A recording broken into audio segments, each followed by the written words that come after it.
This video was made due to a rotational clicking noise under braking on the right front wheel.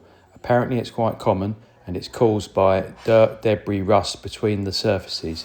And you'll see as the video goes on, I clean between all the surfaces. First, I got set up, got my jacks in place, which you'll see now. Placed the jack under the green pad. You can jack it on the carbon tub in the middle, that's fine, but as long as you've got it on the green pads. I loosened off my wheel nuts, put in the guide tool, ready to take the wheel off, and then I removed the wheel. Had a quick look round at the suspension, just to see what's there, see if I can see anything untoward. Nothing could be seen there, just a little bit of dirt. I then undone the E14 bolts on the caliper to ensure that was loose. And to be able to pull it off, I had to pull the pads apart, just to make sure your brake fluid doesn't overflow. I then had to remove the air duct bolt, and then I could pull the caliper off, and then you can see the disc exposed. I then removed the screw out of the disc, exposing the hub, which is rusty as you can see, and the back of the carbon disc is also got signs of rust and dirt on the back.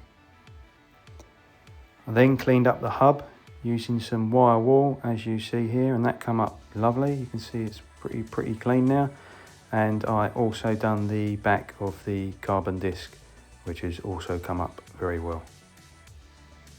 If you want, you can do up the top hat nuts on the carbon disc between 9 and 12 pound. It probably isn't necessary, but you can if you needed to. I then decided to weigh the disc. Now on my scales, it did eventually come out at about 6.1, even though it says 6, but it did actually come out at 6.1, 6.2, somewhere around there. Then put the disc back on, doing the screw up to 12 pound. You can do it between 9 and 12 pound, that screw there on the disc. I then refitted the caliper, doing up the E14 bolts to 85 Newton meters and the air duct bolt. Then I cleaned the inside of the wheel hub. That was quite dirty as well, which you can see here, just using wire wool again. That come up pretty good after I done it, no problems there. I then refitted the wheel back on, torquing up to 130 Newton meters, and put it back on the ground. Job done, and it did cure my rotational clicking noise.